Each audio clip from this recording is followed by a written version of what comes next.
સ્વાગત છે ફરી પાછું એક નવા એનાલિસિસ વિડીયોમાં. તો આવતા વીકની વાત કરીએ તો આવતા વીકની અંદર આપણે ઘણા બધા ગ્લોબલ ઇવેન્ટ આવવાના છે. સોમવારે અને મંગળવારે ચાઇનાનું માર્કેટ બંધ છે. મંગળવારે આપણા સીપીઆર અને ડબલ્યુપીસી ના ડેટા પણ આવવાના છે. બુધવારે ફેડની મીટિંગ છે. ફેડની મીટિંગની અંદર શું ડિસિઝન આવે છે રેટ કટનો, એની ઉપર આપણું માર્કેટ ઇફેક્ટ કરશે. એટલે બુધવારના દિવસે પણ આપણે સરસ મજાની માર્કેટની અંદર એક મોમેન્ટમ જોવા મળી શકે છે. અને ગુરુવારની અંદર એની જે રાત્રે જે ડિસિઝન આવશે એની ઇમ્પેક્ટ ક્યારે આવશે, ગુરુવારે નિફ્ટીની એક્સપાયરીના દિવસે મોમેન્ટમ આવવાના ચાન્સીસ માર્કેટની અંદર જોવા મળી શકે છે. પાછું શુક્રવારની વાત કરીએ તો શુક્રવારની અંદર જાપાનના માર્કેટમાં પણ એક ઇવેન્ટ છે, તો એના પણ ડેટાને લીધે થઈને આપણા માર્કેટમાં કઈ મોમેન્ટમ આવી શકે. એટલે નેક્સ્ટ વીક આપણે જોઈએ તો એક સરસ મજાનું બાયર માટે એક ઓપોર્ચ્યુનિટી લઈને માર્કેટ આવવાનું છે. તો સેલર જે લોકો છે એ ધ્યાન રાખવાનું છે, સેલરને અને બાયરને ગન અને હથિયાર લઈને બધાને તૈયાર રહેવાનું છે. ગમે ત્યારે ફાયરિંગ કરી દેવાનું છે અને ફાયરિંગ પછી ઊભું નથી રાખવાનું. 147 ની સ્પીડે પાછું કામ કરીને સરસ મજાના પૈસા બનાવી લેવાના છે. તો કોઈ રહી ન જતા મિત્રોને વિડીયો ખાસ મોકલી દેજો. ઇમ્પોર્ટન્ટ ખૂબ જ રહેવાનો છે. આ વીકની અંદરના એનાલિસિસ પણ આપણા ખૂબ કામ કરવાના છે. તો રોજ એનાલિસિસના વિડીયો પછી આવતા રહે છે. તો ચેનલને સબસ્ક્રાઇબ નથી કરેલી તો કરી લેજો. બેલ આઇકોન જે છે ને એને દબાવી દેજો એટલે નોટિફિકેશન તરત મળી જાય આપણો એનાલિસિસ વિડીયો આવીને. એનાલિસિસ જે થાય છે એ પ્રમાણે બીજે દિવસે માર્કેટ ચાલે છે. તો વાત કરીએ આપણે આવતા વીક એટલે કે આવતીકાલે સોમવાર છે. તો સોમવારે મિડકેપ અને બેંક એક્સની એક્સપાયરી છે. તો મુવમેન્ટ કેવી રહી શકે છે અને આવતા વીકમાં માર્કેટની મોમેન્ટમ કેવી રહી છે. અત્યારે નિફ્ટીનો મેં વીકલી ટાઈમ ફ્રેમનો ચાર્ટ ઓપન કર્યો છે. તો લાસ્ટ વીકની અંદર જોઈએ તો આ વીકની અંદર આપણને ચાર વીકની અંદર એક સરસ મજાની બુલિશ મોમેન્ટમ જોવા મળી હતી. લાસ્ટ વીકની અંદર એક અહીંયા આપણે બિયરિશ એંગલ્ફિંગ જોવા મળી હતી. ફરી પછી આ વીકની અંદર આપણને અહીંયા બુલિશ એંગલ્ફિંગ જોવા મળી છે.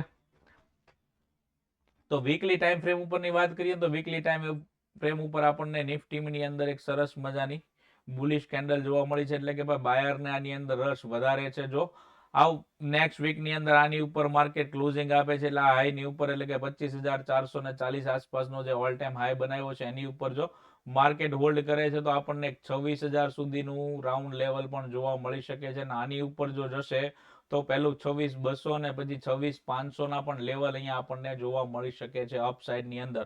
જ્યાં સુધી નીચેની બાજુ આ વીક જે છે એટલે કે ભાઈ 24,600-700 નું જે લેવલ છે ને આપણી માટે ખૂબ જ ઇમ્પોર્ટન્ટ છે. જો નીચેની બાજુ બ્રેકડાઉન કરશે તો ડાઉન સાઇડની મોમેન્ટમ આવવાના ચાન્સીસ છે. ત્યાં સુધી આપણું માર્કેટ બુલિશ છે. આ કોઈ પણ રેન્જની અંદર રહે છે તો માર્કેટ નીચેની બાજુ ગમે ત્યાંથી સપોર્ટ લઈને ફરી પાછું એક અપસાઇડની મોમેન્ટમ કન્ટિન્યુ કરી શકે એમ છે. એવી જ રીતે વાત કરીએ તો બેંક નિફ્ટીની અંદર, મિડ કેપની અંદર,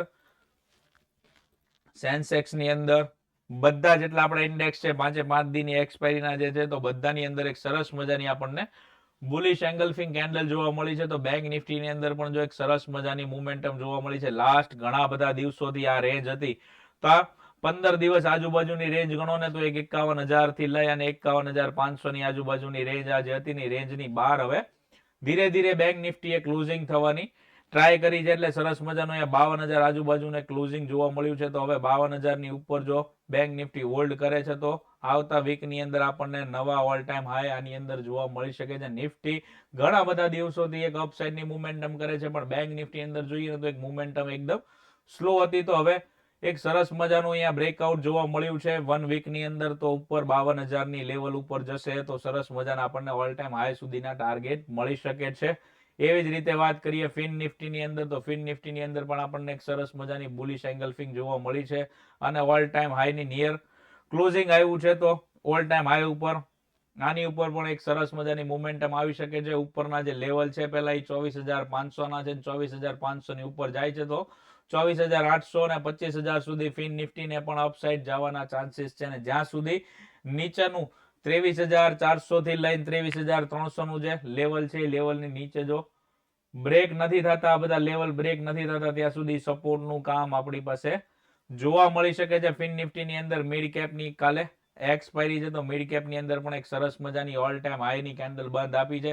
જેવી રીતે નિફ્ટીની અંદર સરસ મજાનું બ્રેકઆઉટ આપી અને અપસાઇડમાં ક્લોઝિંગ જોવા મળ્યું છે એવી રીતે આપણને મિડ કેપની અંદર પણ સરસ મજાની એંગલ્ફિંગ કેન્ડલની અંદર ક્લોઝિંગ જોવા મળ્યું છે. આ બધા 1 વીકના ટાઈમ ફ્રેમના ચાર્ટ છે તો એની અંદર સરસ મજાનો આપણને ક્લોઝિંગ જોવા મળ્યું છે. જો 4 કેન્ડલ અહીંયા બન્યા પછી એક સરસ મજાનું રિટ્રેસમેન્ટ આપણને જોવા મળ્યું હતું. રિટ્રેસમેન્ટ કર્યા પછી ફરી પાછો એક નવો હાઈ બ્રેક કર્યો છે. તો આ હાઈની ઉપર આપણને નવા ઘણા બધા લેવલ જોવા મળી શકે છે. એવી જ રીતે બેંક નિફ્ટીની અંદર સરસ મજાની બુલિશ એંગલ્ફિંગ કેન્ડલ પણ બની છે અને સેન્સેક્સ ની અંદર વાત કરીએ તો એની અંદર પણ રિટ્રેસમેન્ટ થયા પછી સરસ મજાની બુલિશ એંગલ્ફિંગ કેન્ડલ આપણને જોવા મળી છે.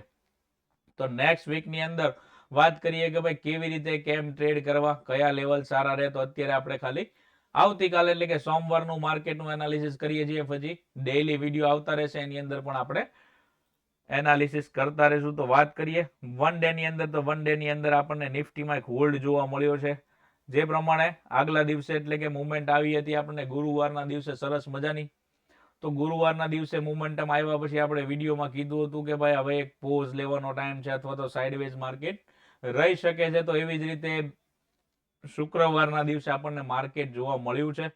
વાત કરીએ કે આવતીકાલે કયા લેવલથી આની અંદર ટ્રેડ કરવા જોઈએ, તો 15 મિનિટની ચાર્ટ ટાઈમ ફ્રેમ ઉપર આપણે ચાર્ટ જોઈએ તો 15 મિનિટની અંદર એકદમ માર્કેટ આપણને સાઇડવેઝ મોમેન્ટમમાં જોવા મળ્યું છે. તો આપણી માટે સપોર્ટ રેઝિસ્ટન્સ કયા બને છે, તો ઉપરનો જે ઓલ ટાઈમ હાઈ છે આપણી માટે અત્યારે નવો રેઝિસ્ટન્સ છે અને નીચેની બાજુ આ સપોર્ટ છે. આજે શુક્રવારના દિવસે બ્રેક નથી કર્યો. તો વાત કરીએ માર્કેટમાં નિફ્ટીનું ઓપનિંગ ફ્લેટ ઓપન થાય છે, તો ફ્લેટ ઓપનિંગ થવાની સાથે આપણે વેઇટ કરવાનું છે. આપણી માટે એક રેઝિસ્ટન્સ છે અને આપણી માટે નીચેની બાજુ સપોર્ટ છે. તો જો ફ્લેટ ઓપનિંગ થાય છે 20, 30, 50 પોઈન્ટની અંદર, તો ઓપનિંગ ફ્લેટ ગણાશે. ફ્લેટ ઓપનિંગ થયા પછી જો માર્કેટ અહીંયા હાઈ પાસે હોલ્ડ કરે છે અને બ્રેકઆઉટ કરે છે, રીટેસ્ટ કરીને ફરી પાછું એક બ્રેકઆઉટ કરે છે, તો અપસાઇડની મુવમેન્ટમ આપણે અહીંયા જોઈ શકાશે.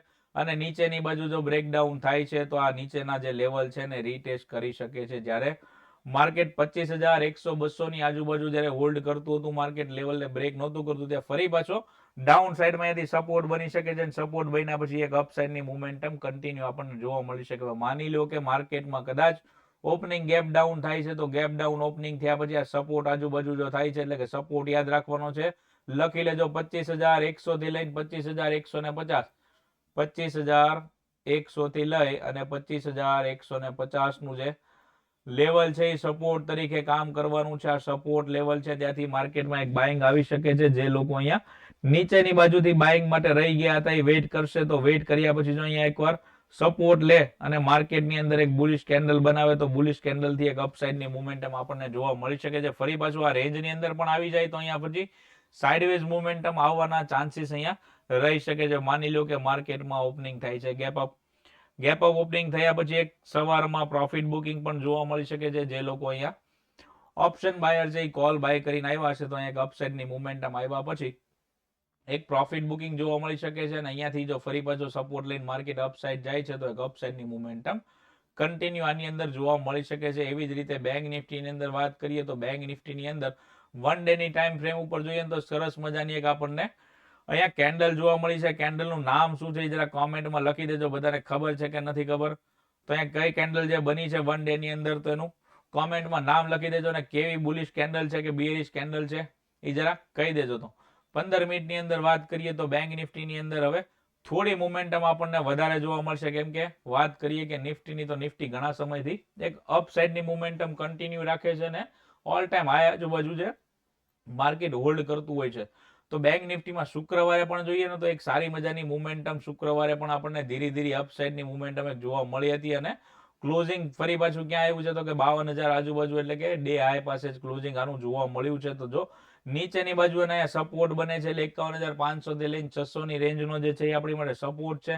ફ્લેટ ઓપનિંગ થાય છે તો આ રેન્જની વચ્ચે વેઇટ કરવાનો છે. કોઈ પ્રાઇસ એક્શન સારી બનશે પછી અહીંયા ટ્રેડ બની શકશે. ને ઉપરની બાજુ જો વાત કરીએ કે અહીંયા હોલ્ડ કરે છે ને હોલ્ડ કર્યા પછી એક બ્રેકઆઉટ આપે છે, તો એક અપસાઇડની મોમેન્ટમ આની અંદર પણ જોવા મળી શકે છે. આ લેવલની ઉપર જો માર્કેટ સસ્ટેન કરી એટલે કે 52,000 ની ઉપર માર્કેટ જો સસ્ટેન થાય છે, તો એક અપસાઇડની મોમેન્ટમ બેંક નિફ્ટીની અંદર આવતીકાલે જોવા મળી શકે છે.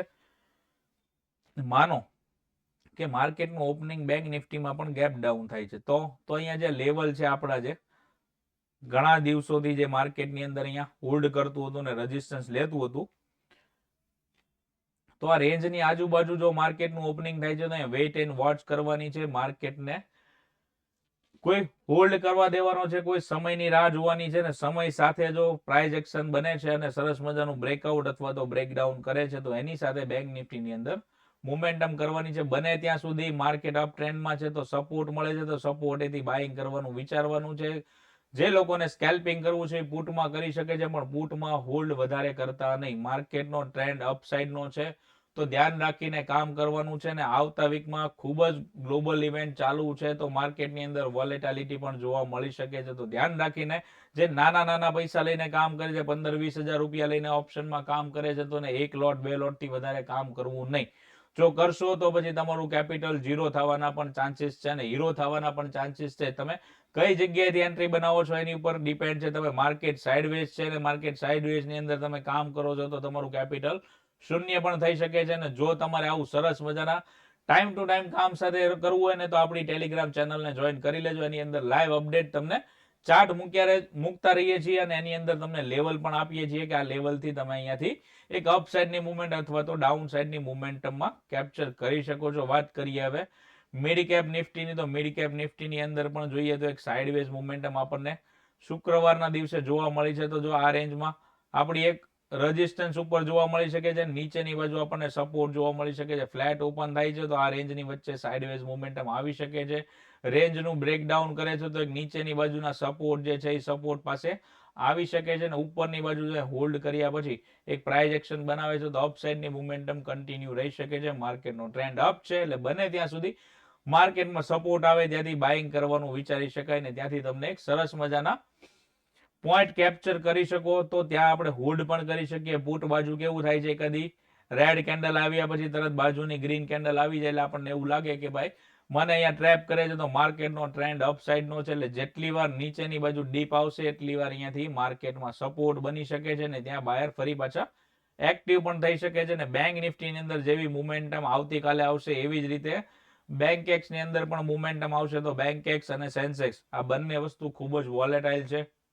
તો આની અંદર ખાસ કરીને જાળવીને ઓછા લોટમાં કામ કરવું. આની મુવમેન્ટમ ખૂબ જ વોલેટાઇલ છે. જેવી રીતે પ્રીમિયમ ઉપરની બાજુ જાય છે એવી જ રીતે ગતિએ નીચેની બાજુ પણ આવે છે. તો અહીંયા સેમ લેવલ છે. આ જો આ લેવલની વચ્ચે હોલ્ડ કરે છે માર્કેટ તો અહીંયા પ્રીમિયમ ડીકે થવાના ચાન્સીસ છે. એટલે અહીંયા વેઇટ એન્ડ વોચ કરવાની છે. બેંક નિફ્ટી પર ખાસ ફોકસ રાખવાનું છે. બેંક નિફ્ટી જો બ્રેકઆઉટ કરી શકે છે અને અપસાઇડની મુવમેન્ટમ આપશે તો બેંક નિફ્ટી અને બેંકેક્સ આ બંને સિમિલર ચાલે છે, સાથે સાથે ચાલે છે. તો અપસાઇડની મુવમેન્ટમ બેંકેક્સમાં પણ આવવાની પોસિબિલિટી વધી જશે અને નીચેની બાજુ જો જાય છે તો બેંકેક્સની અંદર નીચેની બાજુની મુવમેન્ટ પણ આવવાની શક્યતા છે. પણ આવતા વીકમાં જોઈએ તો મને એમ લાગે છે કે ફેડમાં જે મીટિંગ છે બુધવારે તો રેટ કટ થવાના ચાન્સીસ છે. જો રેટ કટ બુધવારે આવી જશે તો સરસ મજાની એક અપસાઇડની મુવમેન્ટમ આવી જશે. તો બુધવારના દિવસે ટેલિગ્રામ ઉપર એક સરસ મજાનું અપડેટ દેવામાં આવશે. એ અપડેટ ની ઉપર ખાસ ફોકસ આપજો. એ ફોકસ કરશો તો ગુરુવારના દિવસે એટલે કે નિફ્ટીની એક્સપાયરી છે એના દિવસે સરસ મજાના પૈસા કમાઈ શકો છો. તો બધા મિત્રોને વિડીયો શેર કરી લેજો, આપણી ચેનલને સબસ્ક્રાઇબ કરી લેજો. સરસ મજાની આવતા વીકની અંદર ઇવેન્ટ છે તો ઓપ્શન બાયરને સરસ પૈસા મળી શકે એવા ચાન્સીસ થવાના છે. તો વિડીયો ગમ્યો છે તો વિડીયોને લાઈક કરી દેજો. કઈ કોમેન્ટ કરવી હોય તો કોમેન્ટ કરી દેજો. સરસ મજાની કેન્ડલ બેંક નિફ્ટીમાં કઈ બની હતી વન ડે ની ટાઈમ ફ્રેમ ઉપર તો એ જરૂરથી કોમેન્ટ કરવાની છે મિત્રો. તો આવજો, મળીએ છીએ ફરી પાછા એક નવા એનાલિસિસ વિડીયોમાં.